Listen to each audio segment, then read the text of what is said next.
اللہ تبارک و تعالیٰ نے آیت نازل کی یا ایھا الذین آمنوا اطیعوا اللہ واطیعوا الرسول واولی الامر منکم فإن تنازعتم فی شیء فردوہ الی اللہ والرسول. یہ قرآن کا فیصلہ ہے نا. کیا ہے یہ؟ قرآن کا فیصلہ ہے. قرآن نے کہا ہے ایمان والو اطاعت کرو اللہ کی، اللہ کے رسول کی، اور جو تم میں سے اولی الامر ہو اس کی. کہنے لگے جناب اولی الامر تو وہ ہوتا ہے جو تخت پر بیٹھا ہو. حاکم وقت کو اولی الامر نہیں کہا جاتا، تخت پر بیٹھنے والے کو اولی الامر نہیں کہا جاتا. اولی الامر اسے کہا جاتا ہے جس کے پاس اللہ کا امر ہو، جس کے پاس امر الہی ہو، جس کے پاس فرشتے امر الہی لے کر آتے ہوں اور امر الہی رکا نہیں.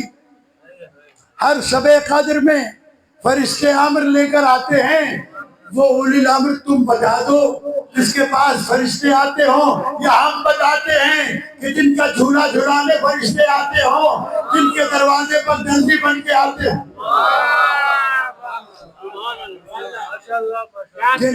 جن کے دروازے پر. یہ امام احمد بن حنبل، آپ نے نام سنا ہوگا، مسلمانوں کے چاروں اماموں سے ایک امام ہے. امام احمد بن حنبل کی کتاب ہے مسند احمد بن حنبل، 15-20 جلدوں کے اندر ہے.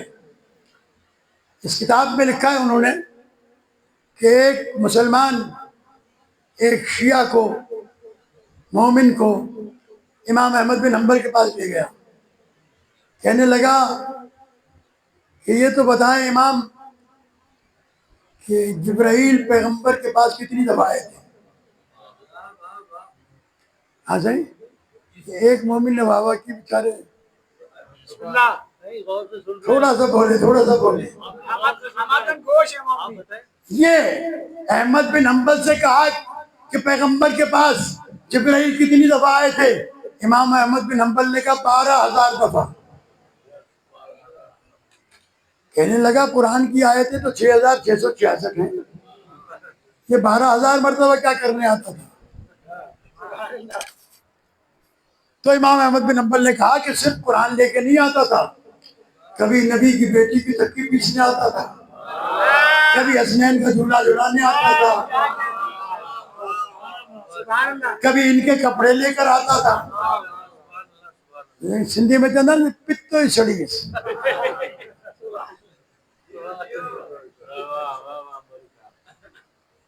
چون لگو انہن کی علی وٹ، ان کے علی کے پاس کتنی دفعہ آیا. احمد بن حنبل نے مسکرا کے کہا 24,000 مرتبہ.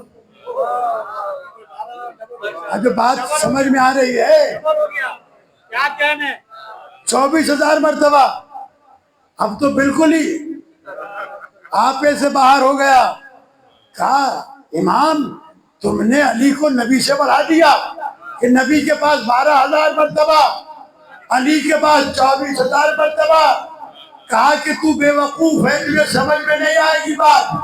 پیغمبر کی حدیث یاد نہیں ہے کہ پیغمبر نے فرمایا تھا انا مدینۃ العلم وعلی بابھا، میں علم کا شہر ہوں، علی اس کا دروازہ ہے. جبرائیل آتا بھی دروازے سے جاتا ہے.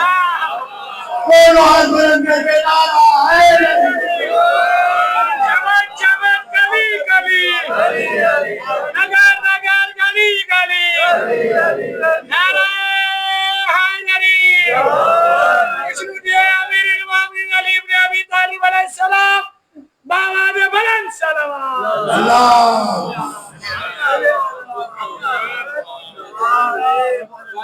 کتاب کا حوالہ میں نے دیا ہے، آپ جا کے پڑھ سکتے ہیں، دیکھ سکتے ہیں. تو یہ جو فرشتے آتے ہیں نا، ہر گھر پہ نہیں آتے، ہر جگہ نہیں آتے.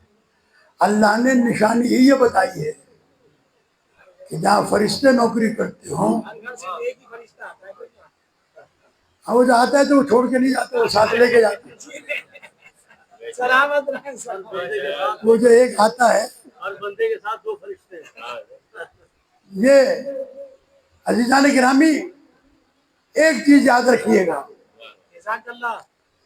کہ میں جو عرض کر رہا ہوں آپ کے سامنے، یہ اولی الامر کون ہے؟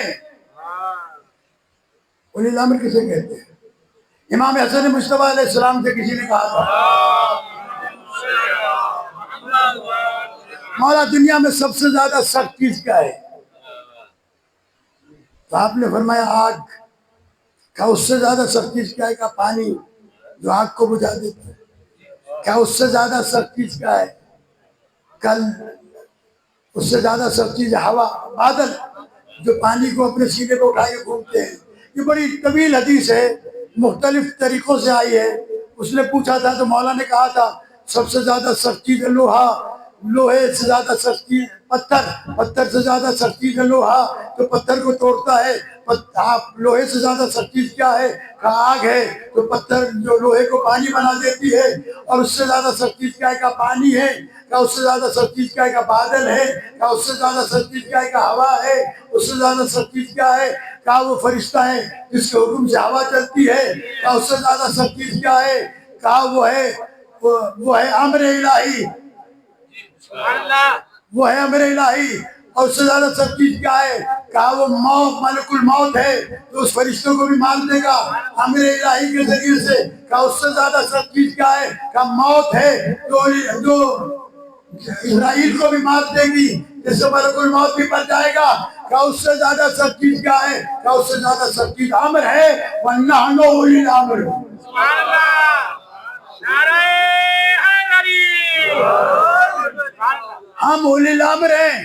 عزیزان گرامی، یہی وجہ ہے امام حسن مصطفیٰ علیہ السلام نے بعد شہادت امیر المومنین جب پہلا خطبہ کوفے میں دیا اور منبر پر آئے تو کہا مسلمانوں ہمیں کمزور نہ سمجھنا، ہم ضعیف نہیں. اگر میں چاہوں تو علی کا بیٹا حسن اگر چاہے تو کوفے کو شام کر دے، شام کو کوفہ کر دے. ایک منافق بیٹھا تھا، کہا حسن اتنی بڑی بڑی باتیں نہ کرو، اتنی باتیں کرو جتنا کر سکتے ہو. ایک مرتبہ نگاہ اولی الامر سے دیکھا، کہنے لگے تو عورت ہو کے مردوں میں کیسے؟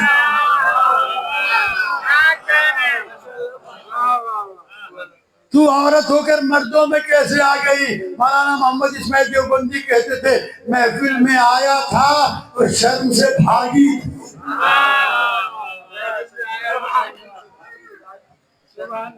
عزیزان گرامی، یہ اولی الامر ہیں، یہ چاہیں اللہ کی قدرت ہے، یہ اللہ نہیں لیکن مشیت پروردگار ہے. اولی الامر وہ ہوتا ہے جس کے پاس اللہ کا امر آتا ہے. اس کے پاس اولی الامر وہ ہوتا ہے کہ اگر کسی زندہ پر ہاتھ اٹھا کے تکبیر پڑھ دے تو پھر وہ زندہ رہ نہیں سکتا. اور اولی الامر کی معنی تخت پر بیٹھنے والے کے نہیں ہیں. آخری جملہ سنیں اور آخری آدمی تک اگر بات سمجھ میں آئے تو مجھے جواب دینا. اولی الامر اسے نہیں کہتے جو تخت پر بیٹھا ہو. علی علیہ السلام کو حکومت ملی بھی تو زمین پر بیٹھ کر فیصلے کرتے تھے. کسی نے پوچھا یا علی تخت پر کیوں نہیں بیٹھتے، منبر پر کیوں نہیں بیٹھتے، کرسی پر کیوں نہیں بیٹھتے؟ امیر المومنین نے فرمایا جو زمین پر بیٹھتا ہے وہ گرتا ہے.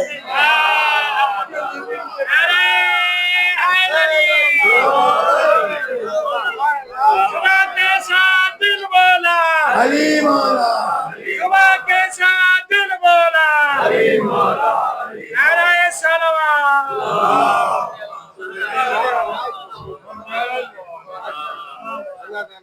یہ تخت پہ بیٹھ کر حکومت نہیں کرتے، یہ بوریا نشین بھی ہوں تو ان کا اقتدار کہیں نہیں جاتا. اور یہی وجہ ہے کہ لوگوں نے کہا کہ اگر علی خلافت کو اپنا حق سمجھتے تھے تو لڑے کیوں نہیں؟ لڑتا وہ ہے جسے چھن جانے کا خوف ہے.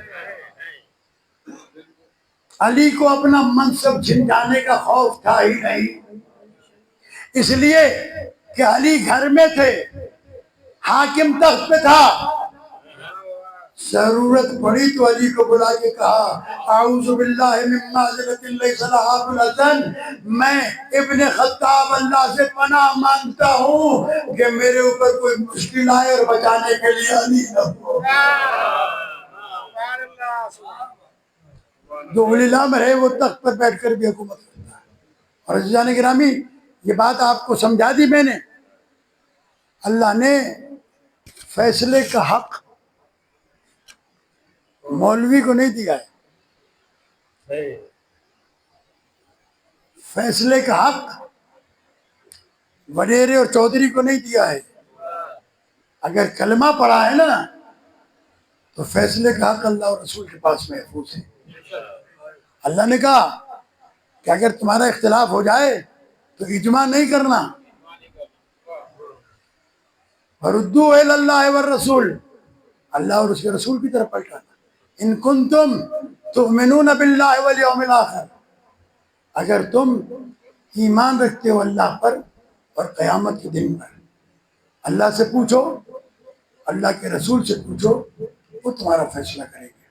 اللہ کے رسول کے فیصلہ کر کے بتایا ہے، فیصلہ کر کے بتایا ہے۔ جمعے کے خطبے میں جو مولوی بیچ میں بیٹھ جاتا ہے، کبھی مولوی سے پوچھا کہ تم یہ دو خطبے کیوں دیتے ہو؟ یہ خطبے کے بیچ میں بیٹھ کر جاتے ہو، کیا تھکاوٹ کی وجہ سے یا کوئی اور سبب ہے؟ تو مولوی تو شاید نہ بتائے، میں بتائی دیتا ہوں۔ پیغمبر جمعے کا خطبہ دے رہے تھے، حسنین علیہ السلام مسجد سے، گھر سے مسجد میں آئے، پیغمبر نے حسنین کو آتے دیکھا، ذکر ہو رہا تھا اللہ کا، خطبہ دے رہے تھے اللہ کا، ذکر چھوڑ دیا اور کسی صحابی سے نہیں کہا کہ مجھے حسنین اٹھا کر دو، کسی سے نہیں کہا۔ عصا ایک طرف رکھی، ممبر سے اترے، دونوں شہزادوں کو گود میں اٹھایا، دونوں زانوں پر بٹھایا۔ ابھی تو خطبہ دے رہے تھے، ابھی فضائل سنا رہے ہیں۔ سنو، حسن اور حسین جوانان جنت کے سردار۔ یہ اس لیے پیغمبر نے کیا تاکہ جمعہ پڑھیں گے تو یہ بات یاد آ جائے گی کہ جنت کے سردار کون ہیں، جنت کے سردار کون ہیں۔ بس دوستو، آپ کی ولاس دیکھتے ہوئے میں نے بہت پڑھ دیا، ایک بات اور سن لیجیے۔ یہ حسنین علیہ السلام جن کے بارے میں، یہ حسنین جوانان جنت کے، آج سے تقریباً 14-15 سال پہلے جب میں کراچی میں قیام پذیر تھا تو دنیا چینل پر ماہ مبارک رمضان کے پروگرام کے لیے جایا کرتا تھا، دیگر چینل پر بھی جاتا تھا۔ مفتی منیب الرحمان کے ساتھ شہری کا پروگرام تھا ماہ مبارک رمضان میں۔ سوال آیا کہ ہم امریکہ میں رہتے ہیں اور شیعہ عالم سے سوال ہے کہ پیغمبر نے جو حدیث ارشاد فرمائی ہے مسلمانوں کے یہاں عشرہ مبشرہ جن 10 صحابیوں کو پیغمبر نے بشارت دی ہے، ہم تو نہیں مانتے، نہ ہمارے یہاں ہے۔ مسلمانوں کے یہاں اس حدیث پر بڑا زور ہے کہ جناب عشرہ مبشرہ ہیں، 10 صحابیوں کو رسول نے بشارت دی ہے جنت کی۔ تو سوال ہے شیعہ عالم سے، جواب دیں کہ اس میں حسنین کریمین کے نام کیوں نہیں ہے؟ اب آپ بیٹھا ہو سب بھائی؟ ہاں بابا، بس بدھی بیٹھو۔ یہ حسنین کریمین کے نام کیوں نہیں ہے؟ اس سے پہلے کہ میں بولتا مفتی منیب الرحمان بول پڑے، کہا علامہ صاحب آپ نہیں بولیں گے، میں بولوں گا۔ میں نے کہا آپ بولیے۔ تو کہنے لگا بڑا خوبصورت جملہ کہا، کہنے لگا کہ سوال کرنے والے کو عقل سے کام لینا چاہیے۔ حسنین جنت دینے والے ہیں، یہ جنت لینے والے ہیں، لینے والوں کے ساتھ دینے والوں کے نام نہیں۔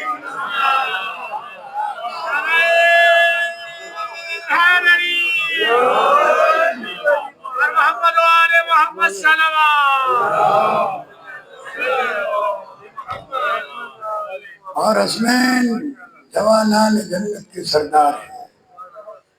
ابھی کچھ دنوں پہلے ایک مولوی کو بڑا اصرار تھا کہ اگر اللہ یزید کو بخش دے اور وہ جنت چلا جائے تو کیا تم شیعہ روک لو گے؟ تو میں نے کہا ہم روک تو نہیں سکتے، لیکن اتنا ہمیں ضرور بتا کہ تیرے صدیق نے کہا ہے، سوائق محرقہ کی روایت ہے کہ جنت میں وہ جائے گا جسے علی لکھ کے دیں گے۔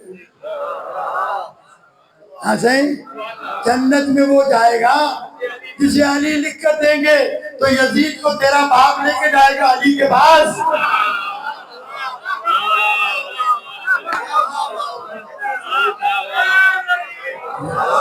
دونوں ہاتھ بلند کر کے نعرہ حیدری حیدری، اللہ پڑے بابا محمد آل محمد۔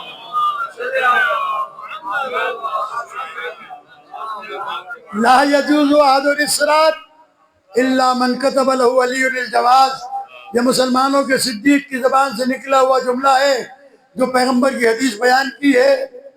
اگر واقعی صدیق مانتے ہو، حقیقت میں صدیق مانتے ہو، دل سے مانتے ہو، تو صدیق کی اتنی بات تو مانو کہ جنت علی کے لکھے بغیر نہیں ملے گی۔ پھر ہم شیعوں سے نہ کہو کہ اس کو کیوں نہیں مانتے، اس کو کیوں نہیں مانتے۔ تمہارا دل چاہے کسے مانو، ہم تو اسے مانیں گے جو جنت دے گا، جس کے بیٹے جنت بانٹنے والے ہوں۔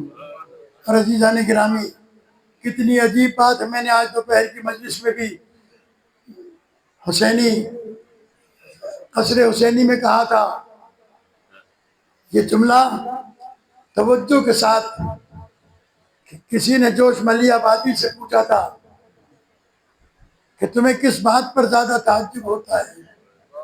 کہا مجھے ان نمازیوں پر تعجب ہوتا ہے جو حسین کی دشمنی کر کے جنت کی تمنا کرتے ہیں، حسین سے دشمنی کر کے جنت کی تمنا کرتے ہیں۔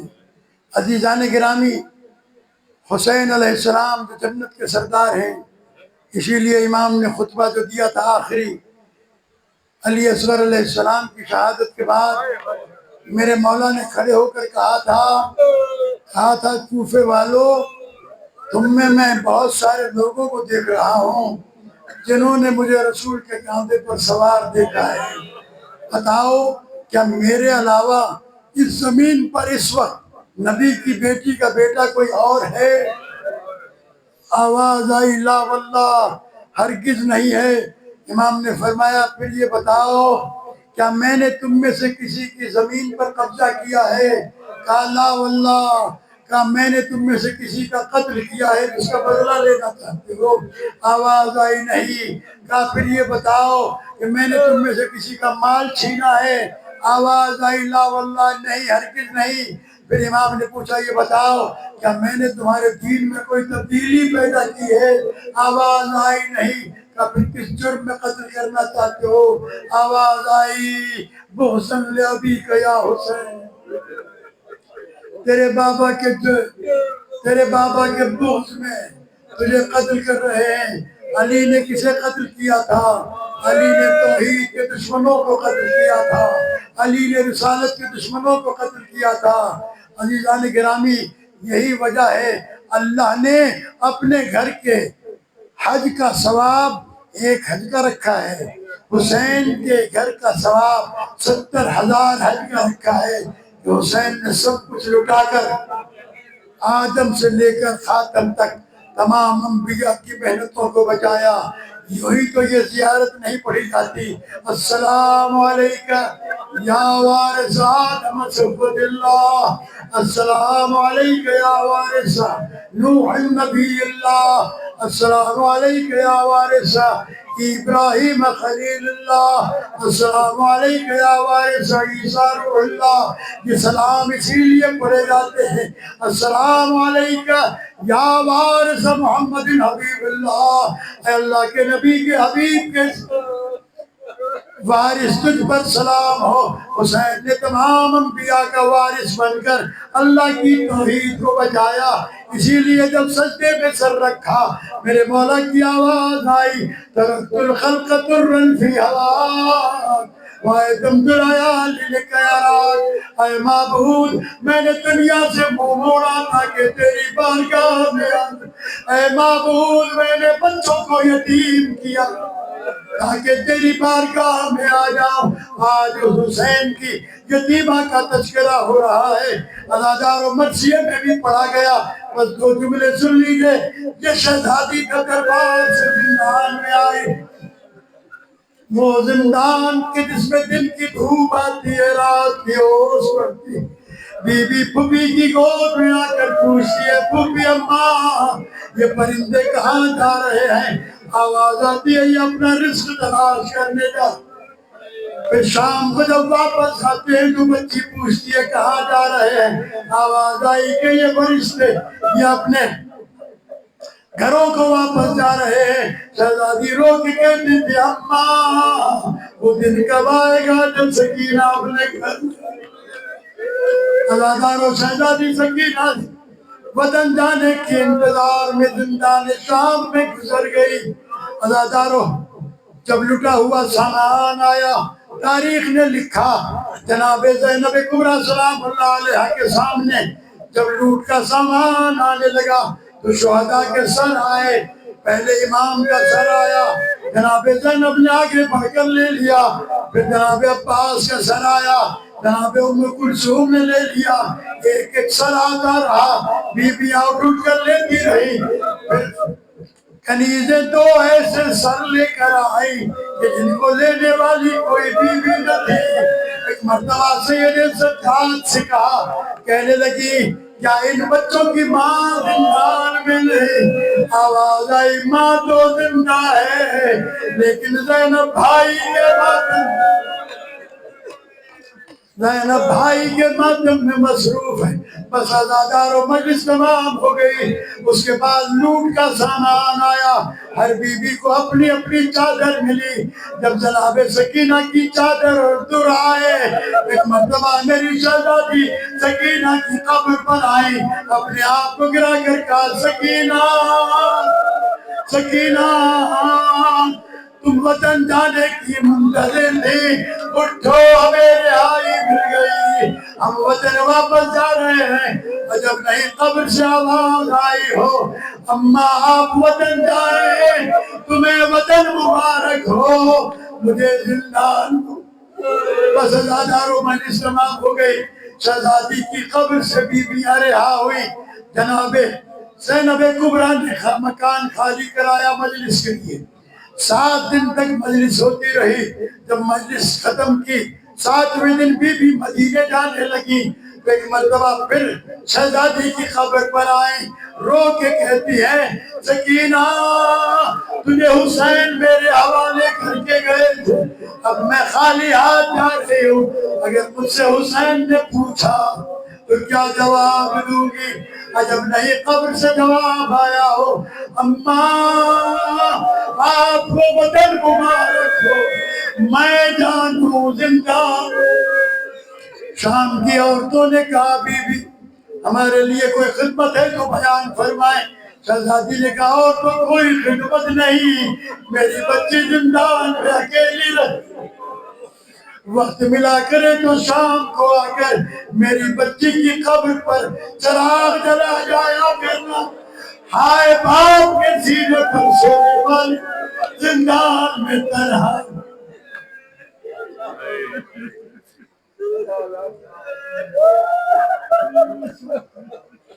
اللہ لعنت